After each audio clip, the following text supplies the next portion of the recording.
요한복음 14장 말미에 예수님께서 이렇게 이야기하십니다. 보혜사 곧 아버지께서 내 이름으로 보내실 성령, 그가 너희에게 모든 것을 가르치시고 내가 너희에게 말한 모든 것을 생각나게 하리라. 이 말씀을 하신 것은 예수님께서 약속하신 모든 말씀들은 성령 하나님께서 오셔서 이 약속들을 성취하실 것이다 라고 말씀하신 거예요. 그래서 은혜 안에서의 모든 삶은 성령을 제외해서는 일어날 수 있는 일이 없고, 성령 밖에서는 하나님의 은혜의 일을 체험하거나 알 수 있는 방법이 없다라는 것이죠. 그래서 은혜 안에 살아가려면 성령 안에서 살아가야 하고, 성령 안에서 살아가지 못하면 은혜 안에서 삶을 살아가지 못한다라는 것입니다. 그래서 성령께서 우리에게 제일 먼저 찾아와서 하시는 일이 무엇입니까? 죄인임을 깨닫게 하고 죄인을 거듭나게 하시는 거예요. 그리고 거듭난 죄인이 거듭난 새로운 삶을 살아가게 해주시는 것이 성령님께서 죄인인 우리에게 찾아오셔서 가장 먼저 하시는 일이라는 것이죠. 몇 주 전에도 설교 중에 먼저 말씀을 드렸지만, 우리가 조금 삶이 나아지고 삶이 조금 더 편해지고 아니면 삶이 수월해지자고 성령의 은혜를 구하지 않습니다. 우리 삶이 좀 더 편안해지고 좀 더 윤택해지고 좀 더 삶이 편리해지자고 성령을 구할 필요 없다라는 거예요. 성령은 그런 곳에 쓰지 않는다는 거예요. 어떤 곳에 쓰느냐? 성령은 성령이 쓰일 만한 그곳이 따로 정해져 있는데, 그것이 하나님의 말씀을 이루시는, 하나님의 약속을 이루시는 그 일에 사용이 된다라는 것이죠. 그래서 예수님께서도 자신이 하신 모든 약속의 말씀은 예수님이 직접 이루시는 것이 아니라, 예수님은 그 약속을 하신 이후에 떠나가시고 성령님께서 오셔서 예수님께서 행하신 모든 말씀들을 생각나게 하시고 깨닫게 하시고 또 그 말씀이 이루어지게 하실 것이다 라는 것이죠. 그리고 그 일의 첫 번째가 뭐냐면, 죄인을 죄인으로 깨닫게 하시고 죄인을 죄인에서 돌아오게 하시는 그 일을 성령께서 가장 먼저 하신다라는 그 말씀을 드리고 싶습니다. 오늘 본문에 보면 예수님께서 이 제자들에게 내가 너희의 친구가 되어주겠다라고 말씀하셨죠.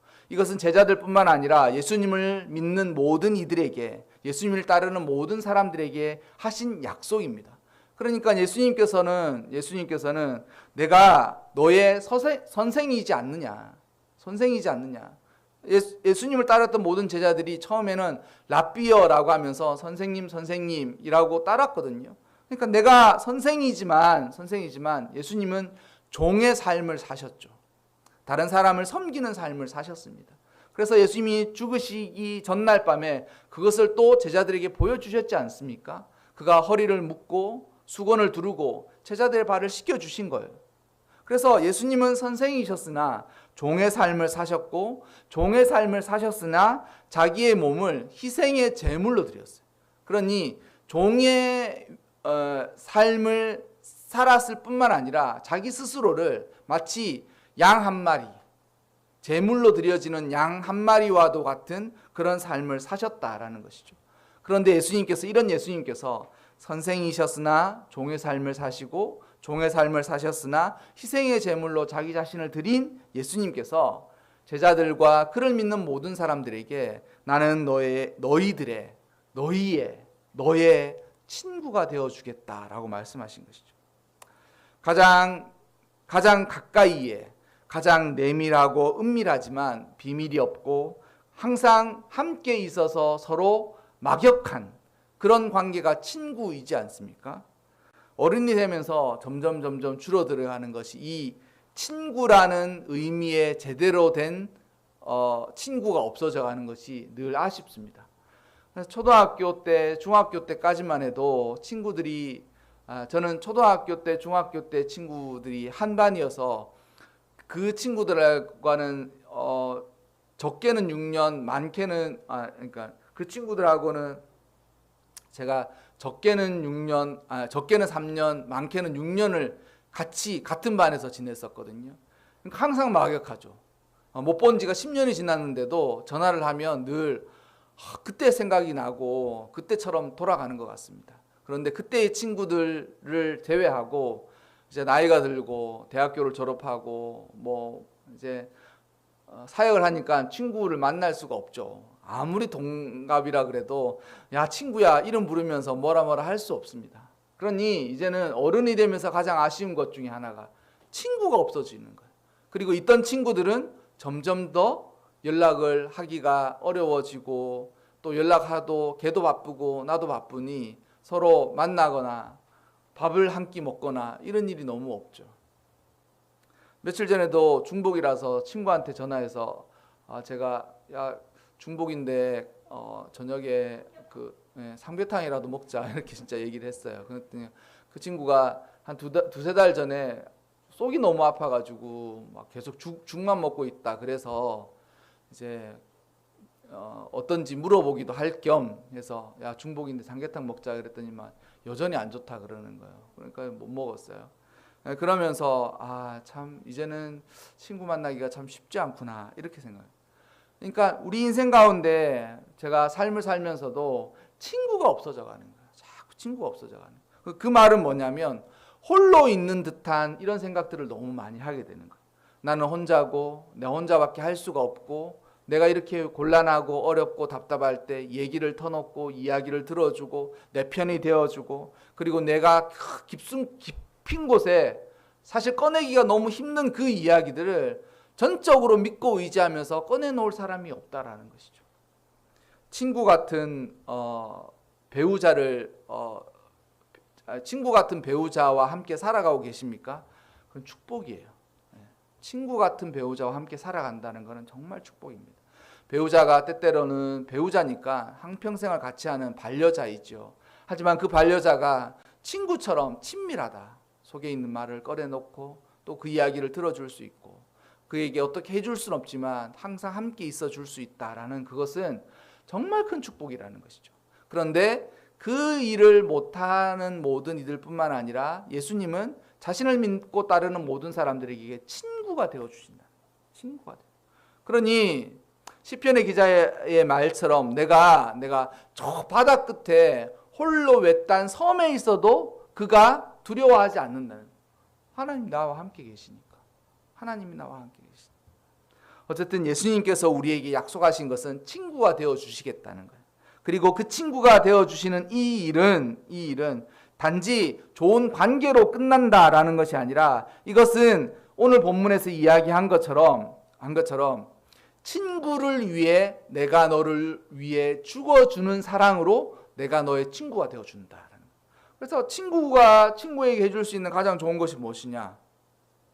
세상에서도 그렇겠지만 성경에서도 말하듯이 친구를 위해서 가장 해줄 수 있는 가장 최상의 모습이 무엇이냐? 목숨을 대신 내어주는 거예요. 친구를 위해 자기 목숨을 그러니까 그 친구를 위해서 내 목숨을 버릴 수 있으면 그것은 가장 큰 사랑이라는 거예요. 가장 큰 사랑이라는 거예요. 사람 사귐이 그렇습니다. 저 사람이 나를 위해 얼마만큼 희생할 수 있느냐에 따라 그 관계가 결정되는 거예요. 저 사람이 자기 손해를 보면서도 자기 손해를 감내하면서도 나를 챙긴다. 그 사람은 정말 진실한 친구죠. 근데 친구인 줄 알았는데 나중에 보니까 자기 손해 나는 것에 대해서는 얄짤없다. 그럼 친구가 아닌 거예요. 친구가 아닌. 근데 예수님께서 가장 좋은 친구의 모습이 무엇이냐? 친구를 위해서 자기 목숨을 내어주는 거예요. 쉽지 않죠. 쉽지 않습니다. 어렵죠. 하지만 예수님께서는 그 일을 행하셨지 않습니까? 그래서 내가 너희를 위해서 선한 목자일 뿐만 아니라 내가 너희의 친구가 되어주는 것을 그렇게 보여주신 거예요. 봐, 내가 너를 위해서, 너를 살리기 위해서, 너 한 사람을 위해서. 우리는 전 인류가 예수님 때문에 모두 살아났다고 하니까 마음의 느낌이 항상 그런 거예요. n분의 1로 나누는 거예요. 전 인류가 지금 지구에도 60만 명 중에 있으니까 60만 명을 다 살린다 치면 난 60만 분의 1의 은혜를 입었다라는 생각을 가지고 있으니까 야 너도 60만 분의 1, 너도 60만 분의 1을 다 나누는 거예요. 그러니까 예수님의 그 큰 사랑이 있긴 하지만 그 사랑이 힘입는 효과가 60만 명 중에 하나에게 나에게 은혜를 입었어. 그렇지 않습니다. 나 하나를 살리기 위해 예수님이 자신의 목숨을 다 드리신 거예요. 다 드리신 거예요. 그래야 해서 예수님께서 스스로 친구가 되는 모습을 보여주셨죠. 그런데 친구가 되는 모습을 보여주심으로 예수님께서 또 알게 하신 것이 무엇이냐면, 이제는 종처럼 주인이 하는 일을 알지 못하는 것이 아니라 하나님 아버지께서 가지고 있는 모든 것들을 너희들에게 알게 해주시겠다라고 되어 있어요. 왜냐하면 그 당시만 해도 이스라엘 백성들은 하나님은 자신들의 주인이고 신이시고 주인이시니 이스라엘 백성들은 하나님의 백성이라는 표현보다는 종이라는 느낌에 가까웠다라는. 그런데 이제는 그렇게 종으로 살지 않고 친구로 살게 해주신다는 은혜를 베풀어 주신 것이죠. 이 모든 것들이 어떻게 이루어지느냐? 성령의 은혜 안에서 이루어져 가는 것입니다. 그래서 지지난주인가요? 설교회 하면서 제가 갈라디아서 5장에 성령을 따르는 삶과 육체를 따르는 삶에 대해서 이야기했지 않습니까? 그런데 5장 16절에 뭐라고 되어 있냐면, 내가 너희에게 이르노니 너희는 성령을 따라 행하라. 그러니까 성령을 따라서 행하면 육체의 욕심을 이루지 않고 살아갈 수 있다는 거예요. 육체의 욕심을 살아요. 우리가 어떻게 예수님과 친구처럼 살아갈 수 있습니까? 이것 역시 마찬가지인 거예요. 성령을 따라서 행하는 거예요. 성령이 가는 그 길을 따라서 동행하는 거예요. 성령님께서 야 우리 이렇게 갈래? 그럼 이렇게 쭉 가는 거예요. 야 우리 저렇게 갈래? 그럼 저렇게 쭉 가는 거예요. 어제 저희 큰 준현이가 친구랑 둘이서 이제 방학한 기념으로 저희 성신여대 갔다 놀러 가고 싶다 그래서 갔대요. 가니까 이제 플랜을 짜서 어디 가서 먹고 뭐 CGV도 한번 들렀다가 막 이런 것들을 하는 거예요. 그러니까 둘이 가서 뭐 했냐 그러니까 이제 여기 가볼래? 그래서 여기 쫙 가서 막 뭐 인형도 뽑아오고 뭐 열쇠고리도 사오고 막 그런 따르는 거예요. 우리가 어떻게 예수님과 가장 친밀한 친구처럼 살아가느냐? 예수님은 더 이상 우리 눈에 보이지 아니하시니 성령을 따르면서 사는 삶이 예수님과 친구 되어서 사는 거예요. 성령을 따르는 거예요. 성령님 오늘 하루는 어떻게 해야 될까요? 저와 꼭 함께 해주시라고. 제가 삶을 살아가는 모든 순간마다 저와 함께 해주시라고. 나는 성령의 음성에 귀 기울이겠다고. 또 내가 가는 그 삶에 성령님께서 은혜를 베풀어 달라고. 그것이 성령을 따르는 것이 이 친구 되어서 살아가는 것입니다. 성령을 따르는. 여러분, 성령 안에서의 삶은 우리가 읽었던 이 본문의 말씀 바로 위에 있는 것처럼 사랑 안에 거하는 관계. 누가 성령을 받습니까? 누가 성령의 내밀한 음성, 친밀한 그런 관계를 유지하면서 살아가는 삶을 살 수 있습니까? 사랑밖에 다른 방법이 없어요. 사랑밖에. 그러니까 제가 준현이가 그 이야기를 들어보면 너는 그 친구랑 참 관계가 좋고 우정이 좋구나. 사랑하는 거예요. 사랑하는 거예요.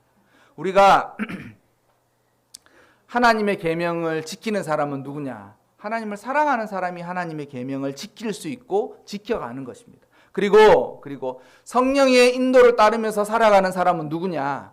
하나님을 사랑하고 예수님을 사랑하는 사람만이 그 성령의 인도와 성령의 이끄심을 따르면서 살아가는 거예요. 왜냐하면 성령의 이끄심을 따르지 않는 그 모든 삶은 무엇이겠습니까? 육체의 삶을 반증하는 거거든요. 그건 뭐냐면 내가 성령을 따라서 행하지 않으면 내 마음이 하고 싶은 대로 하면서 사는 거예요. 어우 짜증나. 집어쳐버려. 마음이 그런 거예요. 집어쳐버려. 이런 생각이 드는 거예요. 그리고 이런 일을 도저히 나는 더 이상 참지를 못하겠어. 그리고 나는 이런 일에 대해서는 정확하게 자신의 이야기를 할 수 있어야 되는데 그냥 넘어가지 뭐. 좋은 게 좋지 않냐. 세상에 있는 모든 부조리와 어떤 부패 그리고 세상에 있는 모든 잘못된 것들이 그렇게 일어나지 않습니까? 또한 신앙에 있어서도 바람직하고 합당하지 못한 일들은 그렇게 일어나는 것입니다. 육체를 따르는 거예요. 육체를 따르는 거예요. 성령의 소욕과 성령을 따르면서 행하지 않고 육체를 따르는 거예요. 그러니 하나님을 사랑하고 예수님을 진실로 사랑하시기 바랍니다. 좋은 친구의 삶을 살아가는 것에는 사랑이 빠지면 안 돼요. 사랑이 빠지면.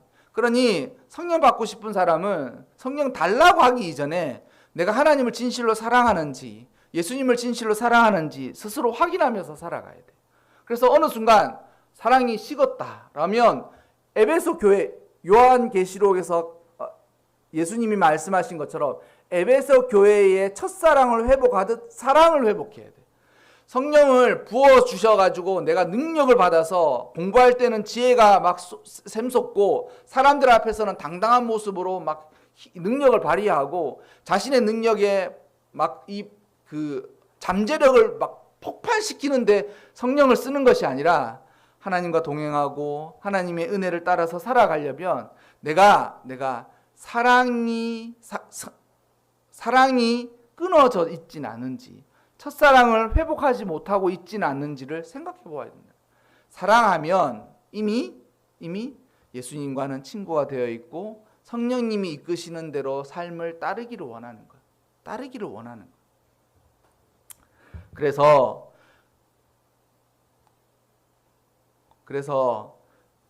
죄도 전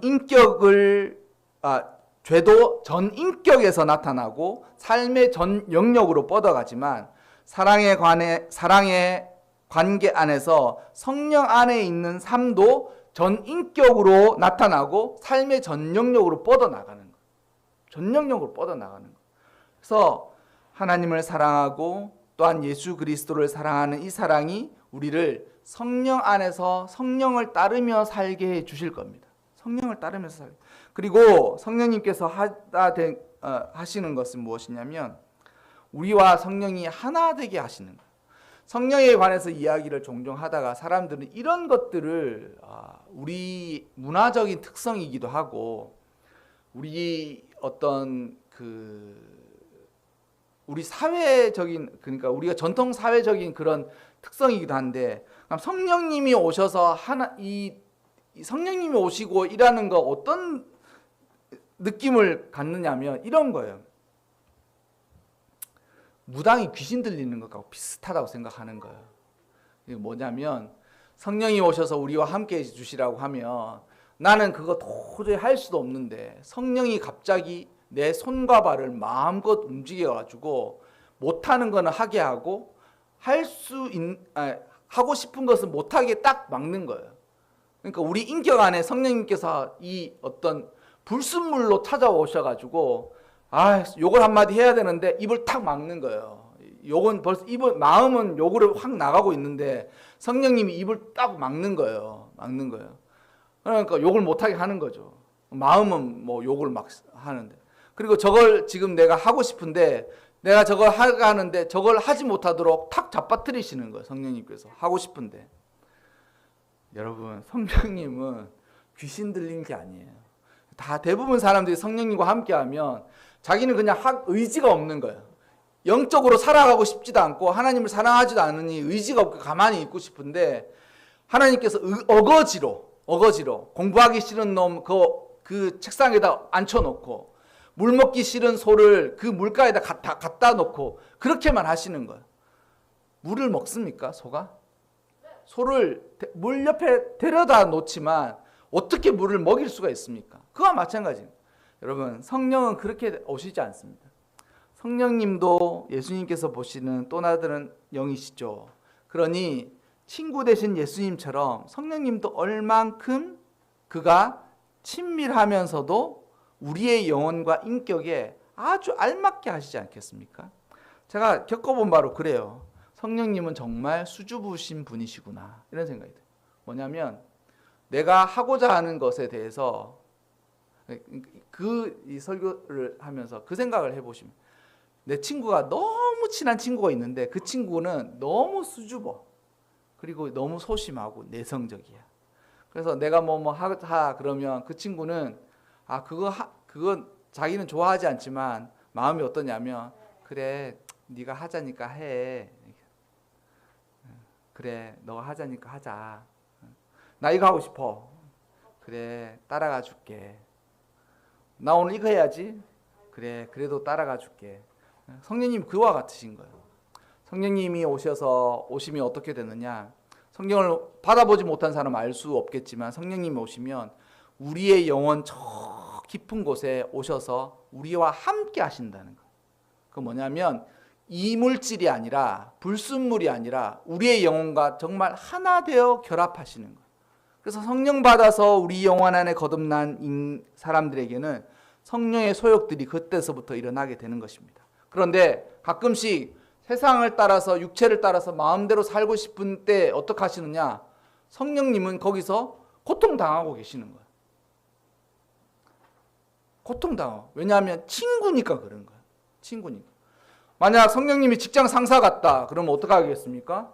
명령하는 거예요. 7시에 딱 일어나. 뭐 출근 안 할 거야? 늦기만 늦어? 5분에 10,000원씩 내야 돼. 막 그렇게 하는 거예요. 뭐 그렇지 않습니까? 뭐 하고 싶은데 욕했어? 너 두고 봐. 나중에 진급할 때 내가 너 그거 다 인사고과에다가 다 해서 욕을 몇 번 하고 성질을 몇 번 냈다고 내가 다 할 거야. 여러분, 그런 성령님이시라면 여러분 함께 섬기면서 살아가는데 기쁨이 있겠습니까? 없죠. 그러니 성령님께서 오시면 어떻게 하시느냐? 우리 영혼과 찾아오신 그 이후로는 우리를 떠나지 아니하시는데 우리의 영혼과 하나가 되어 주시는 거예요. 마치 없는 듯이 하나가 되어 주시는 거예요. 그리고 그 이후에 어떤 일이 일어나느냐? 정말 바람직하고 우리가 칭찬할 만하지만 성령님이 우리 안에 계셔서 우리가 내밀한 동거를 성령님과 함께 하시는 거예요. 그래서 성령님 아까 전에 뭐라 그랬습니까? 아주 소심한 친구와 같다 그랬죠. 그러니까 내가 육신의 삶을, 그러니까 내가 하나님을 사랑하는 삶을 막 살아가잖아요. 성령님은 흐뭇하게 웃고 계세요. 흐뭇하게 웃어요. 직장 상사처럼 인사고과에 점수 반영해 줄게 뭐 이렇게 이야기하지 않으시고 흐뭇하게 하고 계세요. 잘하고 있다. 잘하고 있다. 그리고 내가 마치 육체의 삶을 살고 하시면 어떻게 하겠습니까? 남몰래 뒤로 돌아서 눈물을 흘리시죠. 어떡하냐. 너가 지금 하나님 사랑한다고 하지만 너 봐봐. 너의 삶은 세상 사람들하고 다를 바가 없구나. 하나님을 사랑하는 것도 예수님의 은혜를 입은 것도 다 잊어버리고 그렇게 살아가구나. 그러면서 거기서 하염없이 울고 계시는 거예요. 정말 그러니 내밀한 우리의 친구이지 아니하십니까? 그리고 하나님께서 결국 이 성령님께서 통하여 사시는 일이 뭐냐면 하나님의 그 아버지께 들은 것을 다 너희에게 알게 하였음이라라고 해요. 그러니까 하나님께서 예수 그리스도에게 알게 하신 것을 성령님께서 예수님의 친구된 우리들에게 다 알게 해주신다는 거예요. 어떻게 알게 되느냐? 세상의 모든 지식을 다 알게 되는 백과사전을 얻는다는 것이 아니라 이 구절에 가장 잘 맞는 구절이 시편 20편 4절인데 그 구절의 말씀이 이거와 딱 맞아요. 내 마음의 소원을 허락하시고 내 모든 도모를 이루시기를 원하노라. 이거 뭐냐면 네가 어떤 삶을 살아갈 때 어떻게 해야 할지는 모를 때 너의 마음의 소원을 허락하시는 거예요. 뭐냐면 마음의 소원이 싹 생겨. 교회를 위해서 이렇게 하고 싶다. 우리 가정을 위해서 이렇게 해야지. 나의 삶을 위해서 이렇게 해야지라고 마음의 소원을 주시는 거예요. 그리고 내 모든 도모, 네가 하고자 하는 것, 네가 이렇게 하면 좋겠다라고 네가 시도하고 네가 어떤 것들을 하는 것이 이루어지기를 원하는 거예요. 그게 하나님의 뜻에 맞으니까 그걸 계획하고 준비해서 이렇게 하는데 거기에 성령께서 도우시고 함께 해주셔서 이 삶을 이렇게 하가는 거예요. 저는 이러한 성령의 인도를 진짜 늘 경험해요, 진짜. 그러니까 이거를 하나님이 진짜 나와 함께 하시는구나. 물론 이렇게 한다고 해서 내 삶에 고통과 아픔이 없지 않고 내 삶에 아주 평탄하고 순탄한 아스팔트만 있다는 그런 말을 드리는 것이 아니라 나의 삶의 모든 것에 하나님이 소원을 주시고 그 소원을 허락해 주시고 그리고 그 마음의 도모, 원하고 이루고자 하는 것을 이루게 해주시는구나. 그래서 적절할 때 사랑을 붙여주시고 적절할 때 도움의 손길을 붙여주시고 이렇게 저모로 해주시는구나를 늘 느끼는 거예요. 그러면서 나보다 나를 더 잘하시는 하나님, 성령님께서 내 삶에 인도와 동행을 해주시는구나를 느끼는 것이죠. 여러분, 오늘 우리가 읽었던 이 본문 9절에 읽었던 이 요한복음 15장 9절에 아버지께서 나를 사랑하신 것 같이 나도 너희를 사랑하였으니 나의 사랑 안에 거하라 라고 되어 있습니다. 여러분, 사랑 안에 거하시기 바랍니다. 그래서 하나님을 사랑하고 예수님을 사랑하는 그 사랑 안에 거하여서 성령의 동행과 동거를 누리면서 살아가시기 바랍니다. 그래서 나와 함께 하시고, 우리가 흔히 말하던 나이 드신 권사님도 그랬거든. 내가 천국 갈 때까지 성령님께서 나와 함께 하신다고. 옛날 분들이 항상 그렇게 얘기하셨어요. 내가 천국 갈 때까지는 성령님께서, 천국 가는 그 길에도 성령님께서 함께 계시고, 천국 문을 지날 때까지 성령님께서 나와 함께 하신다는 그 말씀처럼, 이 성령님이 함께 하시는 이 놀라운 은혜의 삶을 꼭 살아가시기를 바랍니다. 죄인임을 깨닫지 못하고 죽음에 이르고 성령의 은혜 안에서 삶을 살아가는 사람은 죄를 이기고 자신의 삶을 구원할 뿐만 아니라 성령 안에서 살아가는 삶이 소중하고 또 의미 있을 뿐만 아니라 하나님이 나와 함께 하시는 것을 가장 명백하고 분명하게 보여주신다라는 것이죠. 여러분, 오늘 설교 제목처럼 예수님께서 우리를 친구 삼으셨죠. 그리고 성령님께서 우리의 친구가 되어 주실 것입니다. 그 은혜의 삶을 살아가시기 바랍니다. 그래서 우리가 젊으나 늙으나 어려울 때나 힘겨울 때나 고통스러울 때나 기쁘고 즐거울 때나 성령님의 인도와 동행과 동거가 꼭 여러분 삶에 함께 하시기를 주님의 이름으로 축원합니다.